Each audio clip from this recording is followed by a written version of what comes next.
Hey my families, welcome to river சமையல். நம்ம இந்த வீடியோவில் பார்க்க போகிறோம் பார்த்தீங்கன்னா பாஸ்தா தாங்க. ஃபஸ்ட் டைம் பிரியாணி ப்ரொசீஜரில் குக்கரில் செய்ய போகிறோம். எப்படி செய்யுதுன்னு பார்க்கலாம். குக்கர் நல்லா ஹீட் ஆனதுக்கப்புறம் ஆயில் ஆட் பண்ணிக்கோங்க. ஆயில் நல்லா ஹீட் ஆனதுக்கப்புறம் பிரியாணி ஓல் ஸ்பைசஸையும் ஆட் பண்ணிக்கோங்க. அது எல்லாமே பொரிஞ்சு வந்ததுக்கப்புறம் வெங்காயம் ஆட் பண்ணிக்கலாம். நான் இன்றைக்கி 3 வெங்காயம் தாங்க நீல வாக்கில் கட் பண்ணி ஆட் பண்ணியிருக்கேன். அது ஓரளவுக்கு வதங்கினதுக்கப்புறம் 2 பச்சை மிளகாய் காரத்துக்காக நான் ஆட் பண்ணியிருக்கேன். உங்களுக்கு காரத்துக்கு ஏற்ற மாதிரி நீங்கள் பச்சை மிளகாய் ஆட் பண்ணிக்கோங்க. எல்லாம் நல்லா வதங்கட்டும்.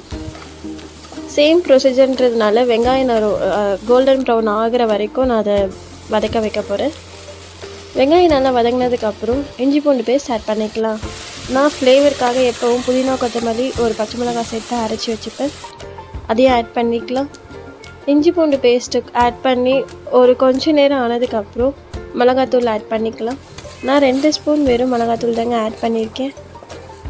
அதோட இஞ்சி பூண்டு பேஸ்ட்டோடைய பச்சை வாசனையும் மிளகாத்தூளுடைய பச்சை வாசனை போகிற வரைக்கும் சிம்மில் வச்சு நல்லா வதக்கலாம்.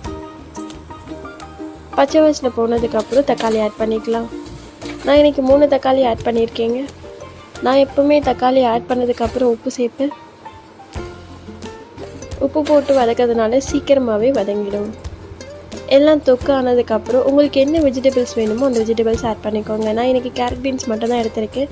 இது கூட பச்சை பட்டாணி ஸ்வீட் கார்னும் ஆட் பண்ணிக்கலாம்.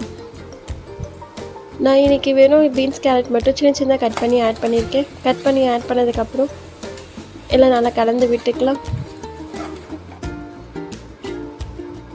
நான் இன்றைக்கி இதில் முட்டை போட்டு தான் செய்ய போகிறதுனால இந்த ஸ்டேஜில் நான் ஒரு 3 முட்டையை உடைச்சி இதில் ஊற்றிக்கிறேன். உங்களுக்கு முட்டை வேணும்னாலும் விட்டுறலாம்.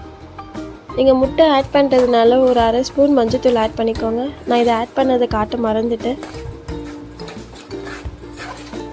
முட்டை ஊற்றினதுக்கப்புறம் நல்லா கைவிடாமல் கலந்து விட்டுக்கலாம். சில பேர் இதில் தண்ணி ஆட் பண்ணுவாங்க. நான் இன்றைக்கி பாஸ்தாவை ஆட் பண்ணி நல்லா கலந்து விட்டதுக்கப்புறம் தான் தண்ணி ஆட் பண்ணியிருக்கேன். ஒரு கப்புக்கு 1 கப் பாஸ்தா ஆட் பண்ணதுனால நான் இன்றைக்கி 2 கப் தண்ணி ஆட் பண்ணியிருக்கேன். தண்ணி ஆட் பண்ணதுக்கப்புறம் நல்லா கலந்து விட்டுட்டு உப்பு செக் பண்ணிக்கோங்க. நான் தக்காளி வேகும் போதே உப்பு ஆட் பண்ணதுனால நான் செக் பண்ணி தான் ஆட் பண்ணிக்கிட்டேன். நீங்கள் இப்போ தான் உப்பு ஆட் பண்ண போகிறீங்கன்னா அதை செக் பண்ணிவிட்டு ஆட் பண்ணிக்கோங்க.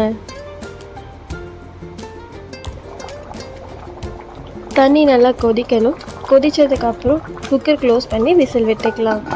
நான் இன்றைக்கி 3 விசில் தாங்க விட்டேன். விசில் வர வரைக்கும் வெயிட் பண்ணலாம். 3 விசில் வந்ததுக்கப்புறம் ப்ரெஷர் லீக் ஆனதுக்கப்புறம் ஓப்பன் பண்ணி பார்க்கலாம். பார்த்தீங்கன்னா தெரியும், ஒரு விசில் வந்துடுச்சு.